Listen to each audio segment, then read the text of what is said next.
Episode के start में दिखाया जाता है कि जेली मे को मारने की कोशिश करती है और वो इसलिए ताकि जेली को पता चल सके कि मे आखिर है कौन। जब वो ये देखती है कि मे को कोई भी असर नहीं हुआ, ये देख के वो बेहोश हो जाती है। नेक्स्ट हमें दिखाया जाता है कि जब जेली को होश आता है तो मैं इसको सारी बातें बता देती है। जेली उसको कहती है कि मैं तो विश करती हूँ कि मैं भी शायद तुम्हारी तरह 2000 सालों से जी रही होती और मैं भी तुम्हारी तरह जितना भी खाती मैं भी मोटी नहीं होती और मैं इस दुनिया की हर कंट्री में जाती और जाके वहाँ का खाना ट्राई करती। तुम जितना भी खा लो तुम कभी मोटी नहीं होती, काश मैं तुम्हारी तरह होती। साथ ही जेली कहती है कि इस चीज में मुझे तुमसे बहुत जलन हो रही है, जिसपे मैं उसकी सारी बातें सुन रही होती है और उसको कहती है कि तुम्हें पता है कि इस चीज में मैं तुमसे जलती हूँ। मैं अपनी जिंदगी से बहुत डरती हूँ कि मुझे नहीं पता कि मेरी कब डेथ हो जाएगी, इसीलिए मैंने आज तक किसी से भी मोहब्बत नहीं की और न ही मैं किसी के साथ ज्यादा अटैच होती हूँ, क्योंकि मुझे डर है कि मुझे खोने के बाद वो मुझे बहुत ज्यादा मिस करेगा। और ये सब बातें करते हुए मैं काफी ज्यादा सैड हो रही होती है। जेली उसको कहती है कि तभी मैंने ये चीज तुम में नोट की है, इतना टाइम अकेले रहने की वजह से तुम सच्चे प्यार की फीलिंग्स भूल गई हो। फिर जेली उसको कहती है कि अच्छा इसी साल तुम अपने लिए बॉयफ्रेंड ढूंढना चाहती हो ताकि तुम्हारा वो श्राप भी टूट सके ताकि तुम आराम से मर सको, जिसपे मैं कहती है कि हाँ। फिर जेली में इसे पूछती है कि अच्छा ये बताओ क्या तुम्हारे दिल में किसी के लिए फीलिंग्स हैं। मैं इस बारे में आंखें बंद करके सोचती है लेकिन उसको किसी का भी चेहरा नजर नहीं आता, जिसपे जेली उसको कहती है कि तुम इस बारे में परेशान मत हो, हम तुम्हारे साथ हैं, तुम्हें जल्द से जल्द कोई भी बॉयफ्रेंड मिल जाएगा जिसकी वजह से तुम्हारा ये श्राप टूट जाएगा। फिर जेली उसको कहती है कि चलो हम दोनों मिलकर सेल्फी लेते हैं। फिर ये दोनों सेल्फी लेती हैं। फिर नेक्स्ट हमें ऑफिस का सीन दिखाया जाता है। काफी रात हो जाती है, जेली ऑफिस में आती है और वो ऑफिस में आने के बाद मे की प्रोफाइल को चेंज कर देती है और अपने दिल में यही सोच रही होती है कि मैं तुम फिक्र मत करो, मैं तुम्हारे साथ हूँ, कोई भी तुम्हें पहचान नहीं पाएगा। फिर हमें नेक्स्ट सुबह का सीन दिखाया जाता है। मे कैफे में आती है और वो अपने लिए कुछ ब्रेकफास्ट लेने के लिए आई होती है, जिसपे पैड उसको कहता है आज एक चीज पर दूसरी चीज फ्री है तो तुम ये ले लो, मैं तुम्हें ये चीज भी फ्री दे देता हूँ। फिर मैं उससे वो चीज लेके अपने बैग में रख लेती है, लेकिन पैड देखता है कि मैं अभी भी ऐसी ही खड़ी है। ये देख के वो उसको एक और केक उठा के देता है। मैं इस चीज का मना नहीं करती और उसको ये बैग में रख लेती है और ये रखने के बाद पैड को कहती है कि इतना काफी है। फिर वो पेमेंट करने के लिए जा ही रही होती है कि इतने में मिस्टर विन वहाँ पर आ जाते हैं। मिस्टर विन उसकी जगह पेमेंट करने लगते हैं तो इस पे मैं उनसे पूछती है कि आप इस तरह से ना करें, तो वो कहते हैं कि तुम हमारे ऑफिस के आउटस्टैंडिंग एम्प्लॉय हो तो इतना तो मैं कर सकता हूँ। ये सुनने के बाद मैं खामोश हो जाती है तो पैड उसको 2 ड्रिंक्स देता है। मैं दोनों ही ड्रिंक ले लेती है और मिस्टर विन का शुक्रिया अदा करके वहाँ से चली जाती है। नेक्स्ट हमें ऑफिस का सीन दिखाया जाता है। मिस्टर विन ऑफिस में गिर जाते हैं जिसकी वजह से उनके हाथ में चोट लग जाती है। फिर मिस्टर विन मे के साथ आके सोफे पे बैठ जाते हैं और अपनी चोट को देख रहे होते हैं। साथ ही मे को मिस्टर विन को देख के बहुत अफसोस हो रहा होता है और वो उनको देख रही होती है। जैसे मिस्टर विन उसकी तरफ देखते हैं तो ये दोनों एक दूसरे को देखने लग जाते हैं। इतने में वहाँ पर टोय आ जाता है और ये सीन देख के उसको बहुत बुरा लगता है और वो फौरन मे को कहता है कि तुम थोड़ी देर के लिए मेरे साथ बाहर आओगी, मुझे तुमसे कोई जरूरी बात करनी है। मे को भी उसको देख के कुछ अजीब सा लगता है तो मैं उसको कहती है कि मैं भी बाहर आती हूँ। नेक्स्ट हमें टेरेस का सीन दिखाया जाता है। टोय मे के करीब आके खड़ा हो जाता है और उसको कहता है कि आजकल चीजें काफी ज्यादा अजीब सी हो रही हैं, तुम्हें ऐसा नहीं लगता? जिसपे मैं उससे पूछती है कि तुम्हारे कहने का क्या मतलब है। फिर टोय उसको बताता है कि जैसे मिस्टर पॉम का केस में फंस जाना और अचानक से आग लग जाना और उस म्यूजियम में तुम्हारा फंस जाना और धमाका होने के बाद भी तुम्हारा वहाँ से सेफ निकल आना, ये सब चीजें कितनी अजीब सी लगती हैं। मैं टोय की बातें सुन रही होती है लेकिन वो कुछ भी नहीं कह रही होती तो टोय से कहता है कि मुझे बस एक बात बताओ, क्या इन सब चीजों से तुम्हारा कोई लेना देना है? उसकी ये बात सुन के मैं घबरा जाती है और उसको देखने लग जाती है। फिर ये दोनों एक दूसरे को देखने लग जाते हैं। टोय के इस तरह देखने पे मे का दिल बहुत तेजी से धड़कने लगता है, जिसकी वजह से वो अपने दिल पे हाथ भी रख लेती है और यही सोच रही होती है कि मेरा दिल इतनी तेजी से क्यों धड़क रहा है। इतने में वहाँ पे पैड आ जाता है और वो मे को कहता है कि तुम यहाँ पे क्या कर रही हो, मैंने तुम्हें पूरे ऑफिस में ढूंढ लिया, मैंने अपना काम खत्म कर लिया है, चलो हम लोग घर चलते हैं। और वो मे का हाथ पकड़ के उसको अपने साथ ले जाता है। मैं जाते हुए पीछे पलट के टोय को देख रही होती है और टोय भी उसको नहीं रोकता। नेक्स्ट हमें दिखाया जाता है मैं सुबह अकेले ऑफिस आ रही होती है कि इतने में मिस्टर पॉम आके उसका रास्ता रोक लेते हैं। आने के बाद वो मे को कहते हैं कि तुम तो हमारी ऑफिस की बहुत अच्छी एम्प्लॉय हो, चलो मेरे साथ चलो, मुझे तुम्हारे साथ कोई काम डिस्कस करना है। और वो ये कहने के बाद मे को गन दिखाते हैं लेकिन मैं इस चीज से बिल्कुल भी नहीं घबराती। फिर मिस्टर पॉम मे को धमकी देते हैं और उसको कहते हैं कि अगर तुम नहीं चाहती कि किसी और की जान को खतरा हो तो तुम्हें मेरे साथ चल लेना चाहिए। उनकी ये बात सुन के मैं थोड़ा परेशान होती है और वो पीछे देखती है कि वहाँ से टोय आ रहा होता है और वो टोय को आता देख के यही सोचती है कि कहीं उसकी जान को खतरा ना हो जाए और ये सोचते हुए मिस्टर पॉम के साथ जाने लगती है। पैड अपनी शॉप में होता है और वो मे को ऐसे जाता देख के वो घबरा जाता है और वो फौरन निकल के शॉप से बाहर आता है। इतने में टोय भी वहाँ पे पहुँच जाता है तो वो टोय को बताता है कि मैं मिस्टर पॉम के साथ कहीं चली गई है। ये बात सुनते ही उसको अचानक से और आता हुआ नजर आता है, तो वो उसको कहता है कि तुम यहाँ से बराबर वाली सीट पे जाओ। और वो जल्दी से ओबी की गाड़ी ड्राइव करके उनका पीछा करने लगता है, जिसपे ओबी उससे पूछता है कि तुम किसका पीछा कर रहे हो, लेकिन टोई उसको कुछ भी नहीं बता रहा होता। ओबी बहुत ज्यादा परेशान होता है। वो कहता है कि मेरी गाड़ी बहुत कीमती है, तो उसको आराम से ड्राइव करो। दूसरी तरफ हमें मीका दिखाया जाता है। वो तो मिस्टर पॉर्म के साथ बिल्कुल सुकून से बैठी होती है, क्योंकि उसको ये बात पता होती है कि मुझे कोई भी चीज नुकसान नहीं पहुंचा सकती। और ये चीज मिस्टर पॉर्म को और भी ज्यादा परेशान कर रही होती है कि ये आखिर किस किस्म की लड़की है कि ये मुझसे बिल्कुल भी नहीं डर रही। फिर मिस्टर पॉर्म मीको बताते हैं कि अगर तुम्हारे बॉस को पता चलेगा कि तुम मेरे साथ हो, तो वो जरूर तुम्हें बचाने के लिए आएगा, फिर मैं उससे अपना बदला लूंगा। ये कहने के बाद मिस्टर पॉर्म मिस्टर विन को कॉल लगाते हैं और उनको कहते हैं, और कॉल जब रिसीव होती है तो मिस्टर पॉर्म उनको बताते हैं कि तुम्हारे ऑफिस के आउटस्टैंडिंग एम्प्लॉय मेरे साथ है। ये सुन के मिस्टर विन बिल्कुल खामोश हो जाते हैं और वो कुछ भी नहीं कहते। ये चीज मिस्टर पॉर्म को गुस्सा दिलाती है और वो उसको कहते हैं कि तुम कुछ तो बोलो, लेकिन मिस्टर विन तब भी कुछ भी नहीं कहते। तो वो मे की तरफ मोबाइल करता है और उसको कहता है कि कुछ ऐसा बोलो जिससे इसका दिल टूट जाए, लेकिन मे भी कुछ नहीं कह रही होती। ये देख के मिस्टर पॉर्म को और गुस्सा आता है और वो उस पर गुस्सा करने लगते हैं और कहते हैं कि मैं कह रहा हूँ कि तुम कुछ कहो। और वो इतने ज्यादा गुस्से में होते हैं कि उनके हाथ से गोली चल जाती है और वो गोली मे के पेट में लगती है, लेकिन मे को तो कुछ भी नहीं होता। और इसकी आवाज मिस्टर विन को आती है, जिसकी वजह से वो भी थोड़ा परेशान होते हैं। दूसरी तरफ हमें ओबी का दिखाया जाता है। वो टोई को कह रहा होता है कि आखिर हम कहाँ जा रहे हैं, तुम कुछ भी नहीं बता रहे, मुझे काम पे जाना है। मिस्टर पॉर्म ये सीन देख के बहुत डरने लग जाते हैं। फिर मैं उनके करीब होती है और उनको कहती है कि एक बात याद रखना, मैं तुम जैसे लोगों से नहीं डरती। ये बात सुनने के बाद मिस्टर पॉर्म बहुत जोर जोर से चिल्लाने लगते हैं और वो काफी पागलों वाली हरकतें कर रहे होते हैं। इन लोगों को ड्राइव करते हुए रात हो जाती है, जिसपे ओबी कहता है कि आखिर कब तक हम लोगों को इस तरह सफर करना होगा। जिसपे टोई कहता है कि बस एक ही चांस बचा है कि हम लोगों को उनकी गाड़ी के आगे आके रोकना पड़ेगा, और इससे हो सकता है कि हमारी गाड़ी क्रैश हो जाए और हम लोग को लग भी सकती है। ये सुन के ओबी कहता है, क्या तुम पागल हो गए हो, ये मेरी गाड़ी है, लेकिन हम इस तरह का कुछ भी नहीं करेंगे। दूसरी तरफ मिस्टर पॉर्म को भी पता चल जाता है कि कोई उनका पीछा कर रहा है। ओबी उसको कहता है कि आराम से, वरना तुम्हारी वजह से हम 4 लोग मारे जाएंगे, रहेंगे तो सिर्फ हम 3, हो सकता है कि एक हम में से अभी भी सरवाइव कर जाए। उसकी बात सुनने के बाद ओबी परेशान होता है और वो काउंट करने लग जाता है। दूसरी तरफ हमें मिस्टर पॉर्म को दिखाया जाता है। वो गाड़ी ड्राइव कर रहे होते हैं कि अचानक से उनकी गाड़ी का उसको बचाने के चक्कर में गाड़ी बेकाबू हो जाती है, जिसकी वजह से वो किसी चीज से टकराते हैं और उनकी गाड़ी का एक्सीडेंट हो जाता है। एक्सीडेंट इतना ज्यादा बुरा होता है कि मिस्टर पॉर्म की उसी वक्त डेथ हो जाती है। मे को तो कुछ भी नहीं होता। और दूसरी तरफ ओबे और टोई ये सीन देख रहे होते हैं और ये देख के वो ओबे बेहोश हो जाता है। दूसरी तरफ टोई यही सोच रहा होता है कि मे को तो कहीं कुछ नहीं हो गया, अगर मे जिंदा है तो वो अभी तक गाड़ी से बाहर क्यों नहीं निकली। दूसरी तरफ हमें मे का दिखाया जाता है। वो भी काफी बुरी तरीके से गाड़ी से टकराती है, जिसकी वजह से उसकी गर्दन फ्रैक्चर हो सकती थी, लेकिन उसको कोई भी नुकसान नहीं होता। फिर वो उठती है और गाड़ी से बाहर निकलती है। मे को गाड़ी से बाहर निकलता हुआ टोई देख रहा होता है और जैसा उसने अंदाजा लगाया होता है बिल्कुल सीन वैसा ही होता है। और मे बाहर आते ही अंगड़ाइयां लेना शुरू कर देती है और जैसे वो पीछे मुड़ती है तो देख के टोई को हैरान रह जाती है। टोई को मे को देखते ही उसे अपने बचपन वाला सीन याद आ जाता है और वो यही सोचता है कि वाकई ये वही लड़की थी जिसने उस बच्ची को बचाया था। फिर मे भी टोई को देखने के बाद इस तरह का नाटक करती है कि जैसे उसको भी कुछ चोटें आई हों। इतने में पुलिस के सायरन की आवाज आती है। ये देख के ये दोनों परेशान हो जाते हैं। टोई मे को कहता है कि फौरन यहाँ से चलो, तो वो मे का हाथ पकड़ के फौरन अपने साथ ले जाता है। दूसरी तरफ मिस्टर पॉर्म क्योंकि मर चुके होते हैं तो वो गाड़ी में ही रहते हैं। पुलिस के पहुंचने से पहले ही गाड़ी में धमाका हो जाता है, जिसकी वजह से पूरी गाड़ी जल जाती है। तरफ हमें गाड़ी का सीन दिखाया जाता है। ये लोग घर जा रहे होते हैं कि अचानक से ओबी को होश आता है और वो जोर जोर से चिल्लाने लगता है। इतने में उसकी नजर मे की तरफ पड़ती है तो उसको देख के बहुत हैरान होता है और उससे पूछता है कि तुम बिल्कुल ठीक हो। जिसपे वो टोई को कहता है कि लेकिन ऐसा कैसे हो सकता है, इनकी गाड़ी का तो काफी बुरा एक्सीडेंट हुआ था।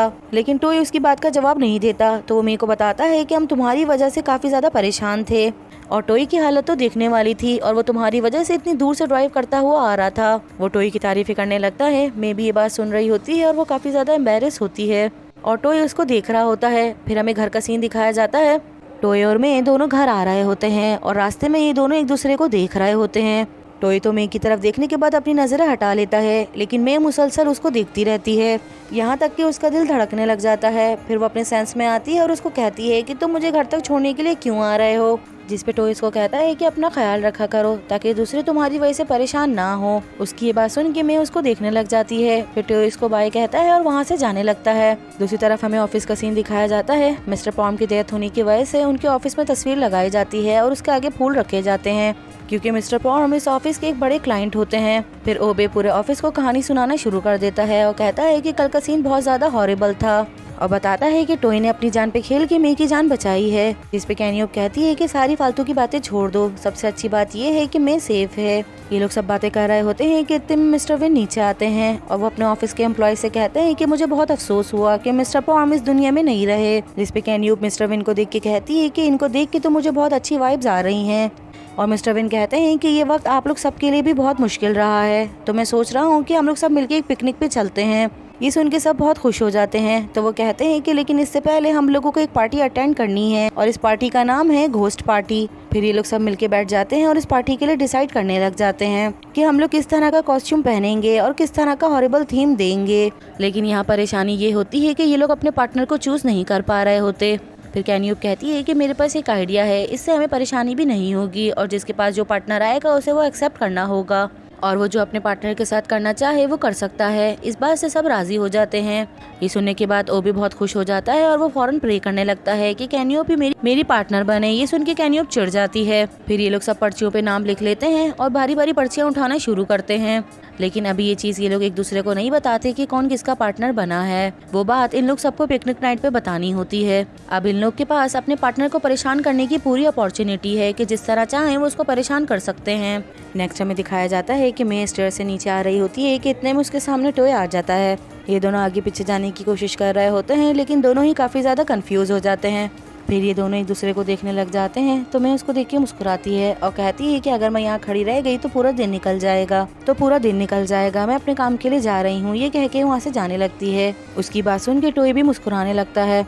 इतने में पैड आता है और उसके हाथ में एक डमी होती है और उस डमी से वो ओबी को डरा देता है। तो पैड उसको कहता है कि ये तो फेक है, जिसपे ओबी कहता है कि भले ये फेक हो लेकिन आइंदा के बाद से इस तरह की चीजें मुझे नहीं दिखाना। फिर नेक्स्ट हमें घोस्ट पार्टी का सीन दिखाया जाता है। यहाँ पर अलग अलग तरह की कंपनी के लोग आए होते हैं और सभी लोगों ने घोस्ट का कॉस्ट्यूम वेयर किया होता है। इतने में वहाँ पे कैनियोप और मिस्टर वेन आते हैं जिन्होंने कुछ अलग तरह का कॉस्ट्यूम पहना होता है। ये देख के वहाँ के गार्ड कहते हैं कि आज तो घोस्ट पार्टी है तो आप लोग ये क्या पहन कर आ गए। जिसपे कैनियोप उनको कहती है कि हम तो चाइनीज घोस्ट बने हैं तो इसलिए हमने इस तरह का पहना है, क्योंकि मिस्टर वेन साथ होते हैं तो इसलिए वो इन दोनों को अंदर जाने देते हैं। इतने में ऑफिस के बाकी लोग आते हैं और उन सभी ने अजीब तरह का कॉस्ट्यूम वेयर किया होता है। गार्ड इन लोग को देखकर भी थोड़ा परेशान होता है और इन लोगों को भी अंदर जाने देता है। जैसी में अंदर आती है तो उसको रिपोर्टर्स घेर लेते हैं और उसको कहते हैं कि आप वही है ना जिसने उस बच्चे को आग से बचाया था। इतने रिपोर्टर्स को एक साथ देख के मैं घबराने लगती है और वो उस रिपोर्टर्स इससे अलग तरह के सवालात करने लगते हैं। और ये सब कुछ खड़ा हुआ टोय देख रहा होता है तो वो मे के आगे आ जाता है और उनको कहता है कि हम यहाँ पार्टी में आए हैं तो आप प्लीज सवालात करना बंद कर दें और हमें एंजॉय करने दें। लेकिन अभी भी सारे रिपोर्टर जिद कर रहे होते हैं और कहते हैं कि हमें सिर्फ 5 मिनट दे दें, लेकिन टोय उनको साफ मना कर देता है और तस्वीरें लेने भी नहीं देता। और उसको इतनी फिक्र करता देख के मैं उसको देख रही होती है। इतने में मिस्टर विन आगे आ जाते हैं और वो सभी रिपोर्टर्स को समझा देते हैं। टोय उनको देख के काफी परेशान होता है तो वो मे का हाथ पकड़ के उसको वहाँ से ले जाता है और उसको इस तरह से लेकर जाता देख के मिस्टर विन भी देख रहे होते हैं और उन्हें बिल्कुल भी अच्छा नहीं लगता। ऐसा लग रहा होता है कि मिस्टर विन जेलस हो रहे हैं। नेक्स्ट हमें कैनियोप का दिखाया जाता है। वो स्टेज पे चली जाती है और स्टेज पे जाने के बाद वो अजीब तरह से डांस करने लगती है और वो जिस तरह से डांस कर रही होती है सारे ऑफिस के कोलीग्स देख के बहुत शर्मिंदा होते हैं और ओबे और पैन भी ये देख रहे होते हैं और ये देख के वो लोग को भी काफी अजीब सा लगता है। लेकिन कैनियोप इस चीज को जरा सा भी माइंड नहीं करती और वो अपना डांस करती रहती है। दूसरी तरफ टोय और मैं दोनों ही बैक स्टेज की तरफ आ रहे होते हैं। जब टोय ऊपर आता है तो देख के हैरान होता है कि मैं अचानक से कहाँ चली गई।